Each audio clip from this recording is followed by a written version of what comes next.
السلام علیکم. نن زه بیا ستاسو لپاره په نوې ویډیو باندې حاضر یم. په دغه ویډیو کې زه تاسو ته درښایم چې یعنې تاسو خپله جمیل آیډي څنګه جوړوئ. تاسو به پریشانه یئ چې باید ما پلی سټور کار نه کوي، زما د پلی سټور آیډي نه دی، چې زه څنګه جوړه کړم.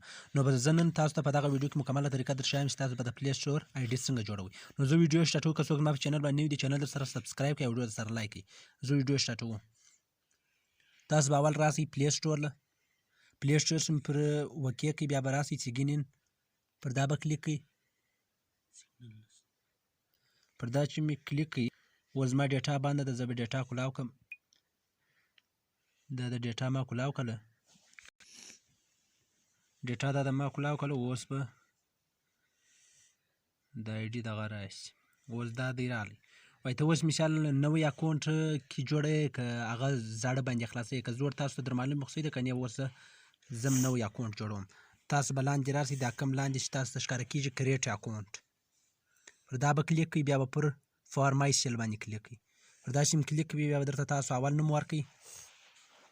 تاسو هر څه نوم ورکوئ. اوس زه ورکوم جمیل. لیست نام به بیا ورکړئ، آخري نام اوس کاکړ مې ورکړئ. اوس به پر نیکسټ کلیک کوئ.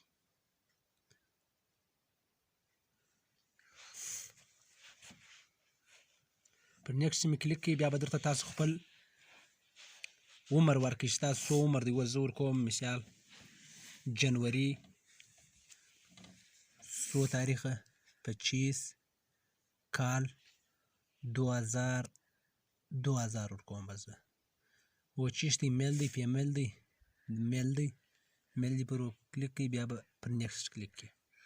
پر دا چې کلیک کوئ، اوس به ته یوزر نیم ورکړئ. یوزر نیم ستاسو خوښه وي چې تاسو هر یو ورکوئ. زه جمیل کاکړ ورکوم.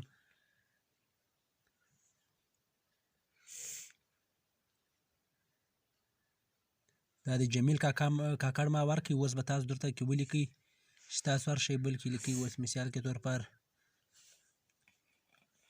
زه اوس 0.35 کې لیکم. د نمبر آخري انسا کې لیکئ، که هر شی کې لیکئ. 0.35 ما دا دې ولیکئ. پر نیکسټ بیا کوئ. اوس دا نه اخلي.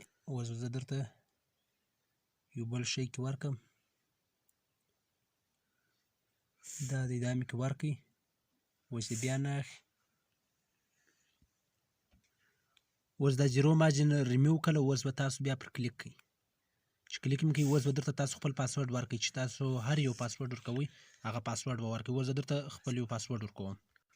اوس دا دی، ما خپل پاسورډ ورکړئ. که تاسو خپل نوم ورکوئ یا خپل نمبر ورکوئ، چې هر شی ورکوئ، ما دا دی اوس خپل پاسورډ ورکړئ. بیا به پر نیکسټ کلیک کوئ. پر نیکسټ مې کلیک کوئ. بیا به لاندې راسئ، پر یس آی ایم ان به کلیک کوئ. پر دا چې مې کلیک کوئ، دا د ستاسو آیډي جوړه شوه، جمیل کاکړ. بیا به پر نیکسټ کلیک کوئ. بیا به لاندې راسئ، پر ایګري به کلیک کوئ.